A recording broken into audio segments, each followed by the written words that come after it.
नमस्कार बच्चों, मैं आपकी हिंदी टीचर कृष्णा शर्मा। आज आपको अशुद्ध वाक्य से शुद्ध वाक्य हम कैसे बनाएं, कैसे हम ध्यान रखें उन बातों पर कि हमसे जो अशुद्ध वाक्य हमारे परीक्षा में आते हैं और हम अक्सर उनमें गलती कर जाते हैं कि उन अशुद्ध वाक्यों को शुद्ध लिखने में, और हम 3-4 नंबर से हाथ धो बैठते हैं। हर परीक्षा में ये पूछे जाते हैं, चाहे छोटी परीक्षा हो, बड़ी से बड़ी परीक्षा हो।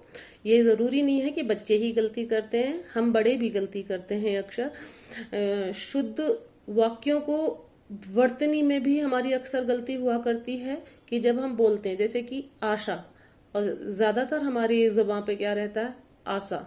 अरे आशा, आशा, आशा होता है। शुद्ध, शुद्ध नहीं है, शुद्ध है, तो ये हमारी वर्तनी हो गई, वर्तनी गलती हो गई।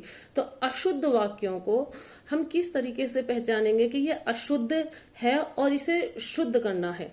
तो शुद्ध तथा अशुद्ध वाक्य, शुद्ध तथा अशुद्ध वाक्य में ध्यान रखने वाली बात, विशेष ध्यान रखने वाली बात, विशेष ध्यान रखने वाले जो केंद्र बिंदु होते हैं बच्चों, मैं आपको ये पॉइंट बाय पॉइंट बताऊंगी। आपको छोटी छोटी वीडियो बनाऊंगी, ज्यादा लंबी वीडियो बनाऊंगी तो आपकी समझ में कुछ नहीं आएगा। लेकिन ये ध्यान रखिएगा कि आज जितना भी आपको बताया जा रहा है उसे अपनी कॉपी पे जरूर उतारना है, हर बच्चे को उतारना है। इसलिए मैंने एक ऐसी सामान्य वीडियो बनाई है।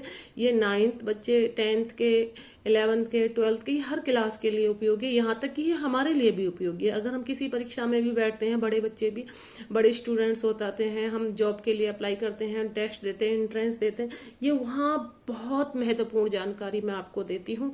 अक्सर हम जो है अशुद्ध वाक्य को शुद्ध करने में हम बहुत बड़ी गलती करते हैं, क्योंकि हमें पता ही नहीं होता कि गलती पकड़ी कहाँ से जाएगी। तो 6 केंद्र बिंदु होते हैं हमारे शुद्ध वाक्य तक पहुंचने के लिए। तो शुद्ध वाक्यों में 6 तरह की मुख्य केंद्र बिंदु होते हैं। तो पहले हम उस पर ध्यान रख लेते हैं। मैं आज के टॉपिक में बस आपको यही बताऊंगी कि शुद्ध वाक्यों के लिए कौन कौन सी बातें बहुत जरूरी होती हैं।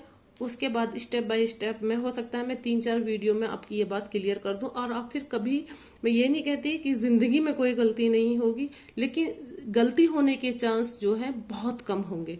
तो विशेष ध्यान रखिएगा बच्चों। तो विशेष ध्यान रखने वाली जो बातें हैं, जो केंद्र बिंदु हैं, वो 6 हैं। मैंने इनको पॉइंट वाइज भी लिखा है, 1 2 3 4 5 6। तो सबसे पहला है स्वर, फिर व्यंजन, फिर शब्द निर्माण, शब्द चयन, अनावश्यक शब्द, व्याकरण। स्वर, व्यंजन, शब्द निर्माण, शब्द चयन, अनावश्यक शब्द, व्याकरण, ये अपने आप से कुछ पॉइंट तो हमारी समझ में आ रहे हैं। जैसे कि शब्द निर्माण, कि शब्दों का निर्माण होता है। राम गया, मैं कल लखनऊ जाऊंगा, ये हमारा शब्द निर्माण है। और शब्द चयन, हम जब बोलते हैं तो हमें शब्दों का चयन कैसे करना चाहिए। जैसे कि मैं यहाँ ये भी लिख सकती थी कि विशेष ध्यान रखने वाली कुछ बातें, ये भी लिख सकती थी, लेकिन मैंने इसको शब्द चयन किया है। मैंने इस वाक्य का निर्माण करने के लिए, शब्द का निर्माण करने के, शब्द का पूरे वाक्य का निर्माण करने के लिए मैंने विशेष ध्यान रखने वाले केंद्र बिंदु। तो ये केंद्र बिंदु, ये क्या शब्द चयन में आ जाता है। अनावश्यक शब्द, अब मैंने इसमें कोई अनावश्यक शब्द नहीं लिया है, बिल्कुल वही शब्द लिए हैं जो बहुत जरूरी थे। अब मैं इसमें अनावश्यक शब्द क्या हो सकते हैं, आओ बच्चों, शुद्ध अशुद्ध वाक्य में कुछ बातें ऐसी हैं जो हमें ध्यान रखनी चाहिए। मतलब एक बहुत लंबा जो हम सेंटेंस होता है, जो बहुत लंबा जो वाक्य हो जाता है, उसमें अनावश्यक शब्दों की भर्ती हो जाती है, अनावश्यक शब्द हो जाते हैं। व्याकरण के हिसाब से वो बिल्कुल गलत है। तो व्याकरण के हिसाब से हम बहुत संक्षिप्त में हम अपनी बात को कह जाते हैं। हमारे अंदर ये खूबी होती है, अगर हमें व्याकरण, हमें जानते हैं हमें लिटरेचर का, और जैसे कि व्याकरण का मतलब ग्रामर, अगर ग्रामर हम जानते हैं हिंदी साहित्य में या इंग्लिश लिटरेचर में, तो ये 2 ही साहित्य हैं वैसे तो। आइए बच्चों, लेकिन आपको ध्यान रखना है स्वर, व्यंजन, शब्द निर्माण, शब्द चयन, अनावश्यक शब्द और व्याकरण। अब ये स्वर, स्वर क्या है, सबसे छोटी, अब हम यहाँ से क्वेश्चन उठाएंगे, सबसे छोटी इकाई क्या होती है। अब इनमें जो है सबसे छोटी इकाई होती है हमारी स्वर। स्वर जो है हमारी सबसे छोटी इकाई है। क्या है, सब स्वर हमारी सबसे छोटी इकाई है। अब स्वर से बड़ा क्या होता है? स्वर से मतलब समझ गए आप, आ ई ई उ, ये जो हमारे जो 11 स्वर होते हैं ये स्वर में आते हैं, तो ये हमारी सबसे छोटी इकाई है। अब उससे बड़ा क्या होता है? व्यंजन। स्वर से बड़ा क्या होता है बच्चों? व्यंजन होता है। तो स्वर प्लस व्यंजन मिलाकर क्या बनेगा? शब्द निर्माण होगा। स्वर व्यंजन मिलाकर क्या बनेगा? शब्दों का निर्माण होगा। शब्द निर्माण हो जाने के बाद में शब्द निर्माण के लिए फिर हमें क्या करना पड़ेगा? शब्दों का चयन करना पड़ेगा। अच्छे लफ्ज जो होंगे, अच्छे शब्द हम प्रयोग में लाएंगे, और बिल्कुल भी हम शब्द चयन में अनावश्यक शब्दों से बचेंगे। हम जो सेंटेंस जो हम बोलेंगे अनावश्यक शब्द ना हो। जब भी हम पेपर में देखेंगे कि एक वाक्य में कोई अनावश्यक शब्द है, शब्द चयन किया, तो उनमें कोई हम फालतू, जो कहते हैं ना कि संभल के बोलना, कम बोलो, तो अनावश्यक मत बोले। तो अनावश्यक शब्द हमें अगर लग रहे हैं तो हम उनको काट देंगे, बिल्कुल काट देंगे। तो शब्द चयन में अनावश्यक शब्द ना हो।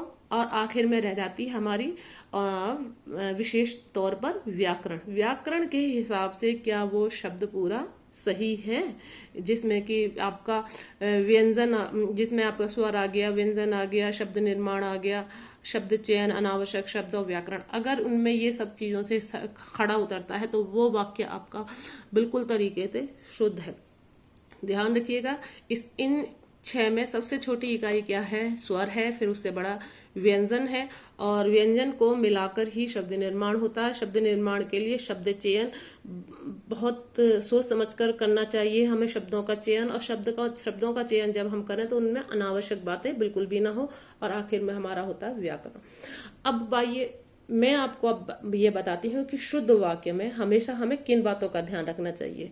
शुद्ध वाक्य में सबसे बड़ी बात यह है कि जब भी हम शुद्ध वाक्य की तरफ ध्यान दें, अशुद्ध लिखा हुआ है, तो हम ये कोशिश करेंगे कि शुद्ध वाक्य में लिंग, वचन, पुरुष, काल कारक आदि का क्रिया के साथ ठीक ठाक मेल हो।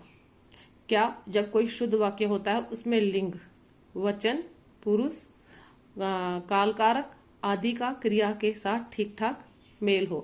धीरे धीरे आपकी समझ में सब कुछ आ जाएगा, और मैं पूरी कोशिश करूंगी कि आपको 3-4 वीडियो में मैं आपको शुद्ध वाक्य ज्यादा से ज्यादा, आप गलती ना करें, आप पूरी तरीके से इस चीज अच्छे तरीके से सीख जाएंगे। तो बच्चों, हम सब जानते हैं कि शुद्ध वाक्य में इन चीजों का ध्यान भी रखना है। लिंग, वचन, पुरुष, काल कारक आदि का क्रिया के साथ ठीक ठाक मेल हो। अब लिंग से मतलब क्या है? अब तुम इतने छोटे तो हो नहीं हो, लिंग वचन भी जानते हो। लिंग क्या है? जैसे कि स्त्रीलिंग, पुल्लिंग, 2 तरह के। वचन, एक वचन, द्विवचन, बहुवचन, ठीक है। पुरुष, प्रथम पुरुष, मध्यम पुरुष, उत्तम पुरुष। हम ये हमेशा से ही सीख रहे हैं, व्याकरण में हर क्लास में सीखते हैं। काल कारक, वर्तमान काल, भूतकाल और भविष्य काल। तो अब ये सबसे छोटी, हमने ये पहली जो वीडियो हमने बनाई है, हमने सबसे पहला जो पॉइंट सीखा है बच्चों, ये सीखा है कि अगर हमें ये कमजोरी निकालनी है, हर परीक्षा में 4 नंबर 3 नंबर का हम जो हाथ धो बैठते हैं, हमारे हिस्से में नहीं आते, बहुत फर्क पड़ता है। एक छोड़िए, आधे नंबर से भी बहुत फर्क पड़ता है। तो आपको ये ध्यान रखना है कि ये मेरा पहला पॉइंट है, आप इस पे विशेष ध्यान रखना कि, और इस कार्य को जो मैं आपको दे रही हूँ, इसको आप कॉपी में पूरे तरीके से, साफ तरीके से उतारें। शुद्ध तथा अशुद्ध वाक्य के लिए विशेष ध्यान रखने वाले केंद्र बिंदु क्या हैं? स्वर, व्यंजन, शब्द निर्माण, शब्द चयन, अनावश्यक शब्द और व्याकरण। और सबसे छोटी इकाई क्या है? इनमें सबसे छोटी इकाई क्या है? स्वर है। स्वर से बड़ा व्यंजन है, और व्यंजन के बाद ही शब्द निर्माण होता है। शब्द निर्माण के लिए हमें शब्दों का चयन कैसा करना चाहिए, अनावश्यक शब्दों से हमें बचना चाहिए, और आखिर में रह जाता है हमारा व्याकरण। तो व्याकरण के बाद ही हमारा पूरा एक तरीके से शुद्ध वाक्य तैयार हो जाएगा, ठीक है। और फिर हमारी परिभाषा बनकर निकलकर ये आती है कि शुद्ध वाक्य में और भी एक विशेष ध्यान रखने वाली बात है कि शुद्ध वाक्य में हमें लिंग, वचन, पुरुष, काल कारक आदि का क्रिया के साथ ठीक ठाक मेल होना चाहिए। यानी कि शुद्ध वाक्य हम जब भी देखते हैं तो उसमें वचन, पुरुष, लिंग, काल कारक आदि क्रिया के साथ ठीक ठाक संबंध होना चाहिए, तभी वो शुद्ध वाक्य होगा। तो जैसा कि हम सब जानते हैं कि लिंग, जैसे मैंने इसमें कहा कि ये लिंग है, वचन, पुरुष, काल, कारक। अब तुम इसमें भी थोड़ा से बच्चे हो जाते हैं, डाउट खा जाते हैं। आता सब कुछ है, लेकिन बात है हमारे मानसिक तौर पर हम कितने जागरूक हैं। तो स्त्रीलिंग, पुरलिंग, ये लिंग में आ गया। वचन एक काल, एक वचन, द्विवचन, बहुवचन। पुरुष काल, पुरुष में क्या है, मध्यम प्रथम पुरुष, मध्यम पुरुष, उत्तम पुरुष। और काल कारक जैसे वर्तमान काल, भूतकाल और भविष्य काल। तो हमेशा ये मेरी पहली वीडियो है आपके लिए, बहुत ही आसान तरीके से जितना मैं समझा सकती हूँ, 3-4 वीडियो में आपकी ये मैं बात क्लियर कर दूंगी। आप ज्यादा से ज्यादा गलतियां करने से बचोगे। मैं ये नहीं कहती कि आप 100%, क्योंकि आज भी हम कर जाते हैं। जितना इन चीजों का हम अभ्यास करेंगे उतने ही भविष्य में हमारी गलतियां कम होंगी। और जिस दिन से हम ये सब सीख जाएंगे कि शुद्ध अशुद्ध वाक्य कैसे होते हैं, हम उन्हें बोलने में भी हम सावधानी बरतेंगे बच्चों। और हम जो अब अनाप शनाप बोलते हैं, बिना सोचे बोलते हैं, उस दिन से अगर हमने अभ्यास किया तो हम बोलने से पहले सोचेंगे और बहुत कम बोलेंगे। हमारे लिए ये बहुत अच्छी बात होगी, क्योंकि हम जो सबसे ज्यादा बोलते हैं, हम कहते हैं कि हिंदी को तो हम जानते हैं, हिंदी को जानते हैं, लेकिन हम हिंदी को व्याकरण के हिसाब से रोजमर्रा की जिंदगी में उसे गलत बोलते हैं। तो बच्चों बहुत बहुत धन्यवाद। आप इसका ये ध्यान रखना कि इस काम को आप जरूर उतार लेना अपनी कॉपी में, और मैं 1-2 दिन बाद फिर आपको एक दूसरी वीडियो और दूंगी बनाकर। उसमें पॉइंट बाय पॉइंट आपको जरूर सिखाऊंगी, और ज्यादा से ज्यादा आप गलती करने से बचें, ऐसी मेरी उम्मीद है। और आप इसको कॉपी में जरूर उतारिएगा। शुक्रिया बच्चों।